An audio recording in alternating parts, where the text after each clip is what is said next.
इस कड़ी में हम आपको लाहौल के उस ऐतिहासिक स्मारक के बारे में बताएंगे, और वो भी उसी के ज़माने। मैं हूँ लाहौल घाटी का ऐतिहासिक स्मारक गोंधला का किला।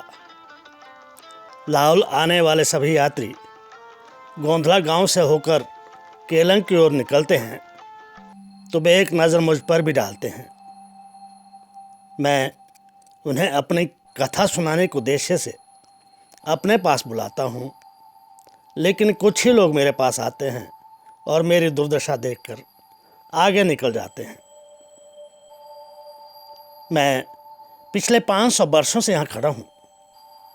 मुझे 1700 ईस्वी में कुल्लू रियासत के राजा मान सिंह ने तब बनवाया था जब उन्होंने चंबा के राजा से पटन घाटी के थ्रोट तक के क्षेत्र को जीतकर कुल्लू राज्य में मिलाया था और अपने राज्य की अन्य वजीरियों के साथ 7वीं वजीरी के रूप में लाहौल की वजीरी भी स्थापित की थी। स्थानीय भाषा में मुझे तिनन खर कहा जाता है। लद्दाख और जांस्कर वाले मुझे डांग डांग खर कहते हैं। बोगल ने history of Punjab hill states में मुझे आयरन कैसल के नाम से उल्लेखित किया है। कुछ लोग मुझे चर भी कहते हैं और रानी की कोठी भी, क्योंकि गोंधला ठाकुर की बेटी राजा मान सिंह से ब्याही गई थी और रानी प्राय मेरे पास ही रहती थी। इसलिए मुझे रानी की कोठी का नाम अच्छा लगता है। आरंभ में मेरे साथ ही 2 तरफ स्थानीय शैली में बने भवन थे जिनमें ठाकुर परिवार रहता था। मेरे सहित आसपास के भवनों में किसी समय 80 कमरे हुआ करते थे। अब वे भवन यहाँ नहीं हैं, केवल उनके अवशेष ही बचे हैं। 1962 के बाद ये तोड़े गए थे, जब ठाकुर ने मेरे सामने ही नीचे की तरफ नया घर बनाया था। अब केवल मैं ही बचा हूँ। यदि समय पर मेरा जीर्णोद्धार नहीं किया गया तो मैं भी कुछ वर्षों में ध्वस्त हो जाऊंगा। टीले पर अवस्थित मेरा बेस 20 फुट गहरा है, जो घड़े पत्थरों की चिनाई से बना है। पहली मंजिल के बाद चिनाई के बीच में देवदार की लकड़ी की शहतीरें लगाई गई हैं। मैं अब तक इसलिए खड़ा हूँ क्योंकि लकड़ी पत्थर से निर्मित मेरी दीवारें 2 फुट चौड़ी हैं। मेरी दीवारें चिनने के लिए देवदार की लकड़ी मनाली के पास ढूंगरी के जंगल से लाई गई थी, जिसे लोगों ने कंधे पर उठाकर रोहतांग दर्रा होकर यहाँ पहुँचाया था। मुझे बनाने वाले कारीगर राजा मान सिंह ने कुल्लू से ही लाए थे। वैसे तो मैं अभी भी शिद्दत के साथ खड़ा हूँ, लेकिन यह मैं ही जानता हूँ कि अंदर से कितना खोखला हो चुका हूँ। अंदर की अपनी दुर्दशा देखकर कभी कभी उदास भी होता हूँ। इसलिए अपनी हालत आपसे साझा करना चाहता हूँ ताकि आप कुछ मेरे लिए करें। मेरी पहली मंजिल का कमरा तहखाना है, जहाँ अस्त्र शस्त्र और अनाज रखा जाता था। अब तो यहाँ कुछ टूटे फूटे मिट्टी के बर्तन बिखरे पड़े हैं। नीचे से ऊपर तक चढ़ने के लिए अंदर से ही लकड़ी की बनी हुई सीढ़ियाँ हैं। दूसरी मंजिल में एक मुख्य कमरा तथा उत्तर पूर्व की ओर 4 छोटे छोटे अन्य कमरे हैं। कमरों को कई वर्षों साफ नहीं किया गया है। धूल मिट्टी में कुछ पुरानी वस्तुएं यहाँ वहाँ बिखरी पड़ी हैं। पुरानी कोठरियाँ, लालटेन, बकरी की खालें, बिछौने आदि हैं।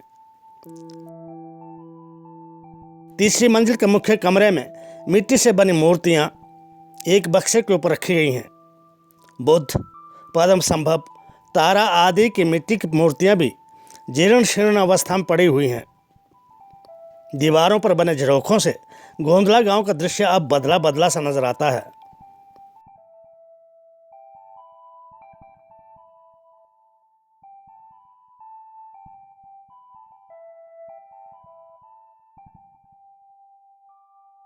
चौथी मंजिल में कोठरियां हैं, खालों वाले संदूक, लोहे की वस्तुएं, मिट्टी के बर्तन आदि हैं।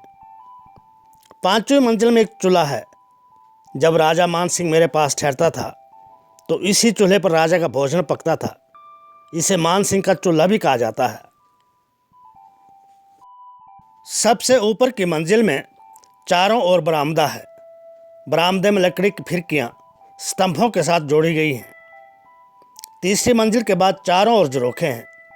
नदी की ओर बने झरोखे अन्य झरोखों से बड़े हैं ताकि अंदर से सामने का दृश्य देखा जा सके।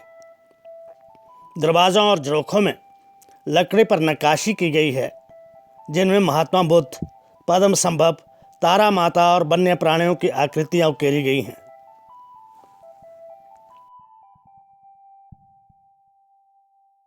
मेरे सभी कमरों में यहाँ वहाँ दाल पीसने के पत्थर, सिलबट्टे, लोहे की परात, मुखौटे, बांस से बने किल्टे, छिक्कू, टोकरी, धूप जलाने के लिए लोहे की दर्छ आदि वस्तुएं लावारिस पड़ी हुई हैं।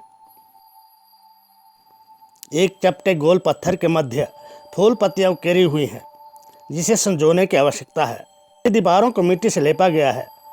एक दीवार पर चित्रकारी भी की गई है। हर मंजिल में मुख्य कमरे के मध्य लकड़ी के मोटे गोल खंभों से क्षैतिरों को सुनियोजित ढंग से टिकाया गया है। क्षैतिरों के ऊपर लकड़ी की टहनियाँ एक दूसरी से सटी हुई हैं। छत स्लेट से ढकी हुई हैं। कुछ स्लेटों के टूटने के बाद उनके स्थान पर चादरें भी लगाई गई हैं, लेकिन एक तरफ अभी भी टूटे हुए स्लेट वर्षा का जल रोकने की नाकाम कोशिश करते दिख रहे हैं। अमसरन धाबा, जो लाहौर में 1951 में आए थे, ने भी गोंधला के ठाकुर का आतिथ्य ग्रहण किया था। उन्होंने अपनी पुस्तक travels in the western Himalayas in search of paintings में मेरे बारे में पृष्ठ 202 में लिखते हुए कहा है कि उस समय यहाँ ठाकुर का परिवार रहता था। उस समय के ठाकुर फतेहचंद की आयु 35 वर्ष थी। MS रंधावा ने लिखा है कि किले की बैठक जो तीसरी मंजिल में थी, शानदार ढंग से तिब्बती स्टाइल में सजी हुई थी। फर्श पर तिब्बती कारपेट बिछा हुआ था और दीवारें थंका चित्रकारी से सुशोभित थी, जिन्हें तांदी के सुमनू गांव के चित्रकार लामा यूनतुस ने बनाया था। दीवारें और लकड़ी के क्षैतिरों से सीलिंग पारंपरिक ढंग से बनाई हुई आकर्षक लग रही थी। बैठक के कमरे से गोंधला गांव का दृश्य अनुपम दिखाई देता था। पांचवी मंजिल में ठाकुर का पूजा स्थान था, जहां पर बुद्ध, पद्म संभव और तारा देवी की प्रतिमाएं रखी गई थीं।